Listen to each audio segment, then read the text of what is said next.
Okay.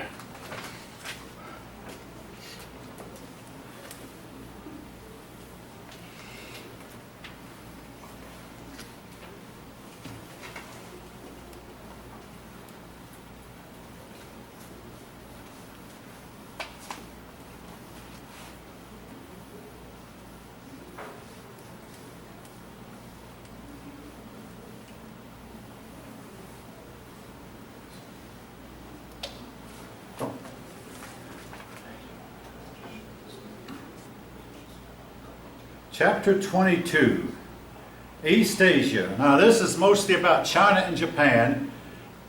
During the 100 years between the late 1700s and late 1800s, you might say between the late 1700s and early 1900s, and over a period of a little bit more than 100 years, it involves China and Japan. Now, I talked to a Chinese man several years ago who admitted that Japan had a better plan. Both China and Japan were not conquered. China because it was so large, and Japan because it's also westernized more than most of the other countries, and the other countries in the Far East. But he said that the Japanese realized that they were behind European countries, and therefore they began to copy European countries. The Chinese resisted change, and folks, this is in your book. The Chinese were steeped in tradition. All right. And therefore the Chinese were slow about changing. Now, what I'm saying here applies to the late 1700s and throughout the 1800s. It does not apply to 2019. You understand? So when I say that the China is lagging behind, that doesn't apply to today. But it did apply at the time period we're talking about. Japan adopted what was perceived as the most useful of Western customs. Japan was less bound by tradition than any other Eastern peoples. So they copied, they built railroads, they built steamships, they used European type guns, cannon. They've built their armies after European-style armies, while China was still doing things the same old way. Now, in 1800, it looked like the Manchu dynasty was in control. The Manchu, otherwise known as the Qing dynasty. Now, if I'm mispronouncing any of these, you're welcome. Input is welcome. But there's the Qing dynasty, and about where that word Qing is spelled Q-I-N, otherwise known as the Manchu, because they were from Manchuria. Here was a problem that China has had in its government all throughout the history, at least from what I've studied: corruption in government. Corruption in government. Government officials who would use their position of government for personal gain and take the profits to be tax money and put it in their own pockets. This was a problem that the Chinese have had all down through the ages, and reformers have spoken against it time and time and time again to no effect. In fact, they had a philosopher, I believe Yang Wangming, who spoke against corruption, and the emperor had him executed. Now, Lord Macartney was sent to China in 1793 to open up trade.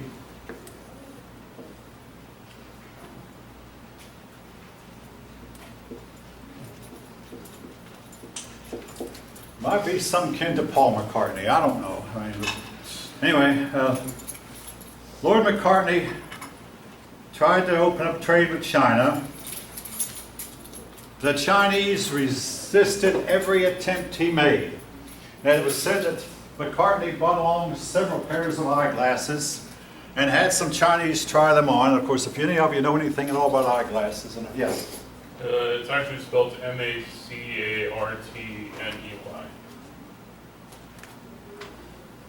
I don't know if it might vary. Anyway, I'll spell it M-A-C. Anyway, if you know anything about eyeglasses, each person has to have their own prescription. But one Chinese man took a look through some eyeglasses. He was an older man. He said, "Hey, I haven't seen this well since I was a child." You know, he could see things so much better. But he still did not encourage his emperor to open up trade. The Chinese emperor finally told Lord Macartney, China needs nothing from Western Europe, China needs nothing from Great Britain, and China does not want to trade. Now, you might ask, why was Britain so interested in trade? Because China at this time had a very, very large population, and they believed that they could make themselves rich in trade. Well, here comes the sad part of the story, folk. Lord Macartney went home thinking he was a failure, but the British found a way to get opium into China. Now, if you don't know, for those of you who don't know, opium is a highly addictive drug. And the British had one port, the port of Canton, was still left open to the British. So the British, through the port of Canton, got opium into China. The Chinese eagerly bought the opium. A lot of them, no, not all, but a lot of them became highly addicted to it. And the British were able to make a lot of money selling opium. Now, folk, it wasn't just the British. There was a rich American who went to China also and sold opium. His last name was Roosevelt. This man was the father of Franklin Delano Roosevelt. FDR's father made money selling opium. Now, I'm not saying FDR himself did it, but his father did. And the justification, you might say, didn't they have any qualms morally? Much too often, the dollar bill overrides morality. Not that it should, but it does. And they also said these Chinese people are prone to opium anyway, so let them consume it. Now, the Chinese, realizing the damage that opium was doing to them, they tried to get the British to stop selling the opium. The British would not. The lure of big outweighed the opium trade outweighed the morality of the trade. So, the Chinese moved against an opium factory that was located inside China. The British responded with the Opium War. Essentially, the British moved in to protect their factory, moved in with their army. The British had better weapons by far. By this time, the repeating rifle had been invented, and the Chinese didn't have them. And if you know anything about war, any army that goes to war with a repeating rifle against an army that goes to war with an old-fashioned front-loading musket, you can pretty well guess which side is going to win. The British had better weaponry. The Chinese could not defeat the British. So they signed a treaty that ended the Opium War. And in the treaty, they forced China to accept more trading privileges, including more privileges of opium. Now, this is something that's making news today. The British was given Hong Kong, and Hong Kong was to remain a British colony till 1997. Now keep in mind, this treaty was signed in 1897, folk, and everybody knew that they would not be around in 1997. And I remember reading about this when I was a child, and thinking, well, when you're 15 years old and the year is 1964, 1997 seems to be a long way down. But come 1997, Hong Kong was given back to the Chinese. Now that is making news today because the people of Hong Kong complain that China is being oppressive, that they were promised they'd still enjoy the same rights that they enjoyed under the British. And just yesterday, tear gas was used by the police to break up a riot in Hong Kong. So this is still making news, folks, but it has its roots here. The Hong Kong people were under British rule for 100 years, and now they say the Chinese are oppressing them. Hong Kong became the largest city in China. The Chinese still looked on Europeans as barbarians, and they looked on themselves as superior, in spite of having lost a war to Britain, and in spite of having, in spite of the fact that by any reasonable standard they were below the British, and in the culture that is. Now, folk, I want to insert something here. Today, the Chinese people almost rarely ever use opium. The Chinese got rid of the opium problem. Here's how. There was firm means that we cannot use here in the United States. The pusher, first time he was caught, the pusher, automatic execution, no mercy shown. For the user, the first time he was caught, he was put in isolation and would let to withdraw cold turkey. And if you know anything about withdrawing from these drugs, cold turkey, it can kill you, but you go through horrible misery. That was first offense. Second offense, no mercy, execution, automatic execution. But you stayed, after the first offense, you stayed in isolation until the opium was out of your system, which again, for a lot of folk, that killed them. But Opium withdrawals can't kill you.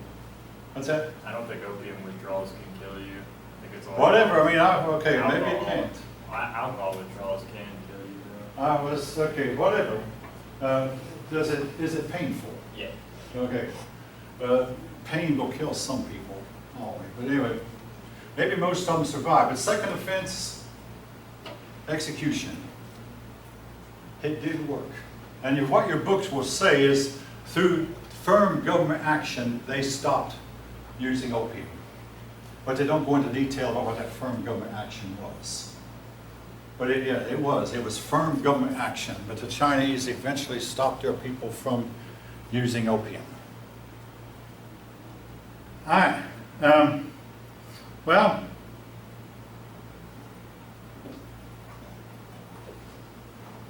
eventually, in the middle of about 1850 or so, a peasant rebellion broke out. But as is the case of all these lower class rebellions against the upper classes are organized, the lower classes are not. Hey, if you study Roman history, talk about Spartacus, organized a slave rebellion. And Spartacus could not control his people, and they lost. Same thing here. The peasants were not well organized. In Martin Luther's day, there were several peasant rebellions, one big one. They were not that well organized. Well, the Chinese tried to pit Britain against other Western nations by allowing other Western nations to have more privileges than the British had. The British and French then got together and fought another war with China and defeated China again and forced China to make more trade concessions. And finally, by this time, China was humiliated. The ruling dynasty was severely weakened.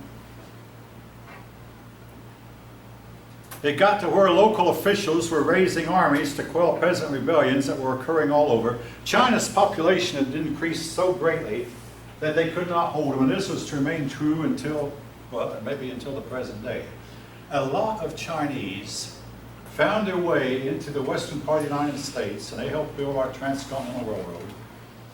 A lot of Chinese found their way into Jamaica and other countries in Latin America. And if you go to Jamaica today, you'll find that a lot of the stores are owned by Chinese. You've heard that or seen that. A lot of the business are owned by Chinese. The Chinese have a strong presence in Jamaica. But the Chinese also have a strong presence throughout Latin America, Mexico, and other Latin American countries, even Chile and Argentina. The Chinese began to leave China and spread outward. And again, they had a heavy population which they simply were not prepared to handle.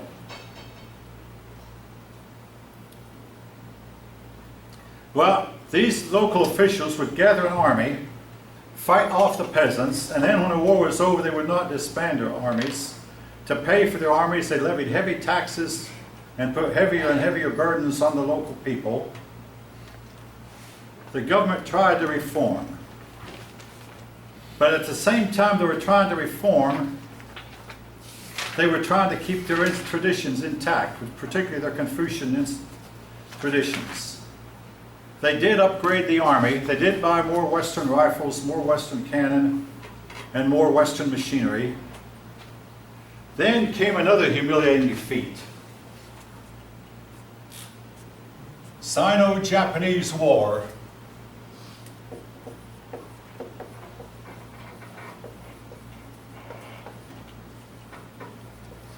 The Sino-Japanese War was where Japan invaded China,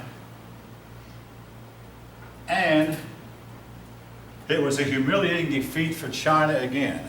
Now keep in mind, Japan had copied Western, they had Western armaments, Western rifles, Western cannon, Western ships, more so than the Chinese did.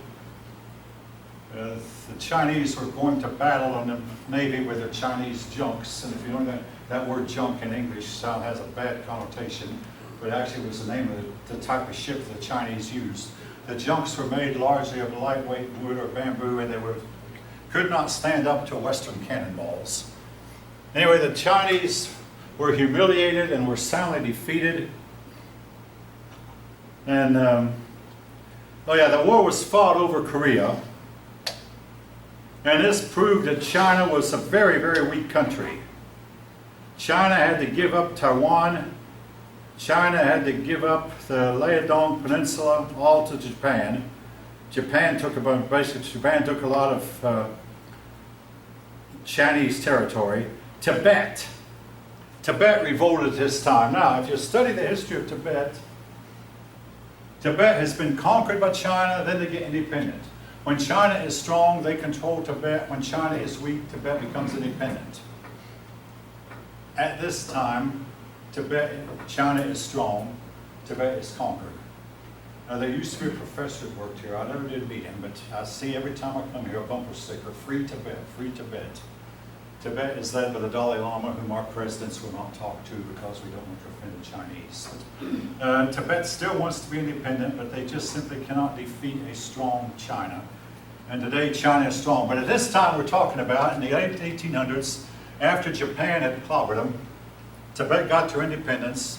China was greatly reduced in size and greatly, greatly humiliated. Then the British and French moved in, and they took Vietnam and Burma from the Chinese. So they lost Tibet, lost Burma, lost Taiwan, lost the Liaodong Peninsula. Then in 1897, Germany moved in, and they took a part of China. Other European nations began to move in and take up Chinese territory. China kept losing territory. Great Britain, Russia, France, Germany, and Japan. Now you notice I did not say the United States. The United States did not move in, and folk, I was told that when I was young, the Chinese really don't have any reason to hate the United States, because the United States eventually helped the Chinese defeat Japan, and the United States also intervened at this time to stop the European countries from moving in, to taking further territory from the Chinese. But the Chinese still do not like us because we are now in their way of domination of the area. All right. These countries, these 5 countries set up what we call spheres of influence.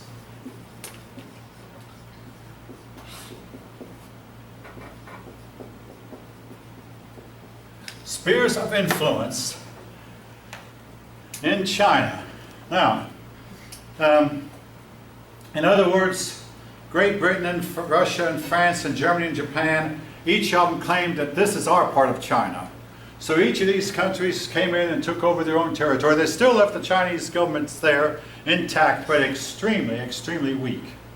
And they set up spheres of influence. Well, into this scenario, the United States finally moved in. The United States Secretary of State, John Hay, proposed that the nations of the world meet and have an open door policy. Open door policy where that every country that wanted to could trade with China, and the British could trade with the French sphere of influence, and the British could trade with the Russian and so forth sphere of influence. And there'd be an open door policy for every nation, and this did a lot to help curb the European nations and the Japanese nations' appetite for Chinese money and Chinese territory and Chinese trade. It basically calmed the frantic pace of Western imperialism in China and slowed down, but they kept China from being conquered. So John Hay, open door trading policy that again kept China from being outright conquered by Western countries as the smaller Far Eastern nations were. Now, into this scenario stepped a new group of young people called the Fist of Righteousness, the Boxers. Now, I know I'm talking to a class of mostly young people. Be careful when you're asked to join a group that claims that they can solve the world's problems. Now, in my day, the young people would get out in campuses, maybe not like this one, but campuses where there were dorms, and riot. They were protesting mainly two things, the Vietnam War and poverty. And they believed that they could solve the world's problems if we just end the Vietnam War and also solve the poverty problem by taking the wealth from the excessive wealth from the rich and giving to the poor. This was people my age. We don't see that many campus riots anymore.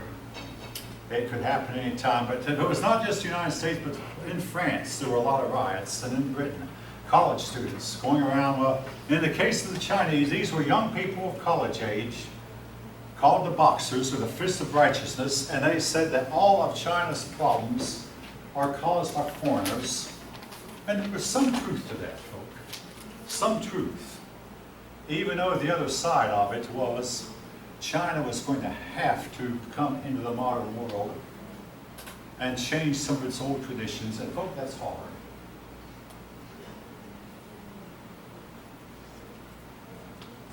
I mean, okay, you get out of school, I'm talking now to you people, and then your parents taught you to live one way, then you guys can find out that you have to associate people who live another way, who have different beliefs from yours,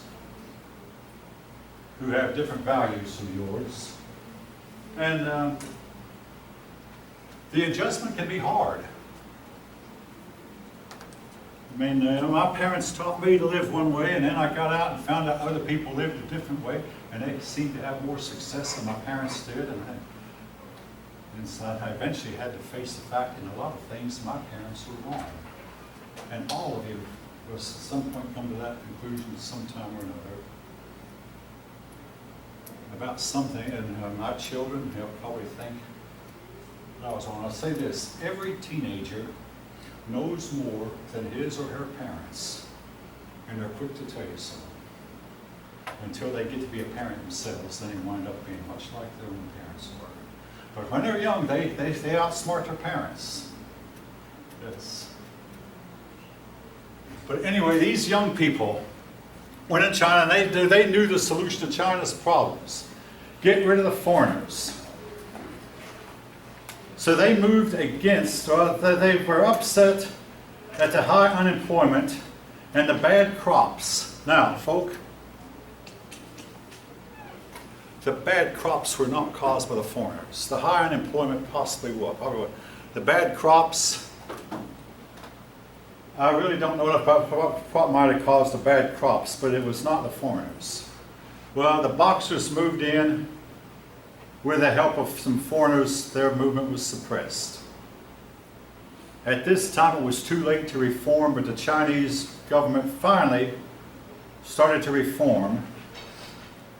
But into this scenario stepped a woman who opposed all reform, and she is blamed for causing the downfall of China.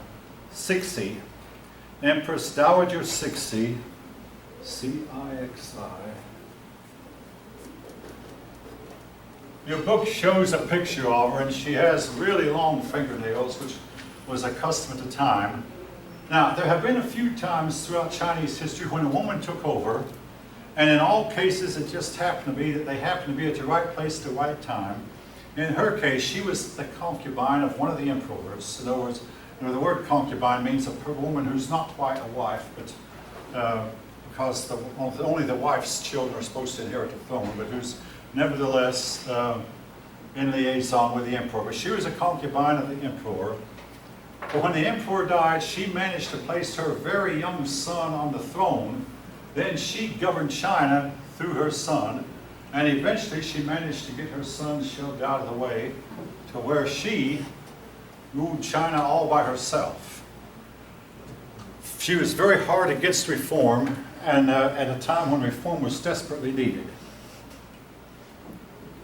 Now, actually, your book says she placed her nephew on the throne, not her son, but she placed her nephew on the throne. Then she put him in prison in a coup and became empress herself.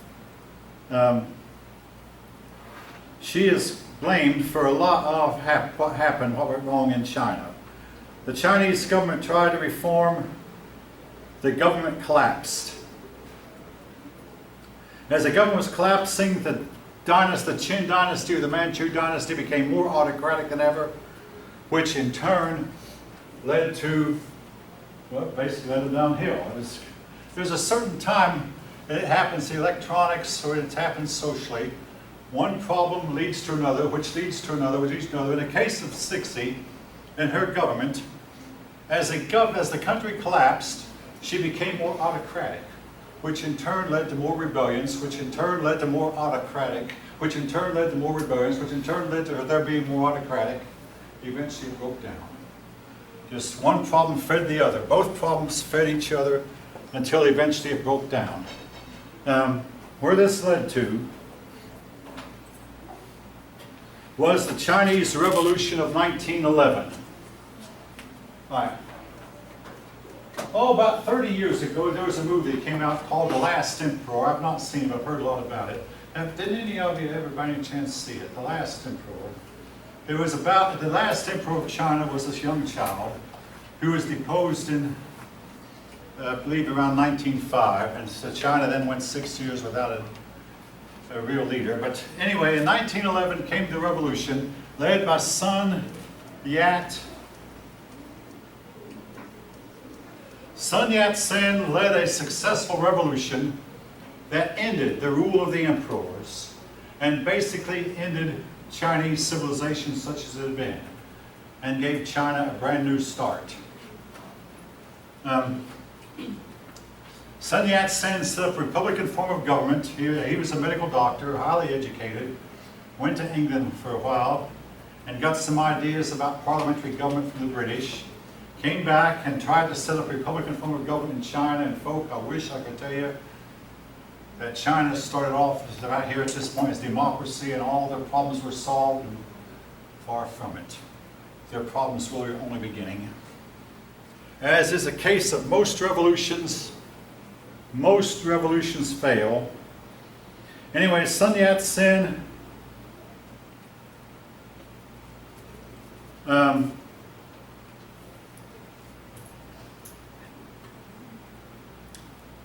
just about the time he was getting started, along came a general, a Manchu general, who became president of the new republic, and Sun Yat-sen had to step aside. Well, China was not ready for democracy. Numerous problems lay ahead.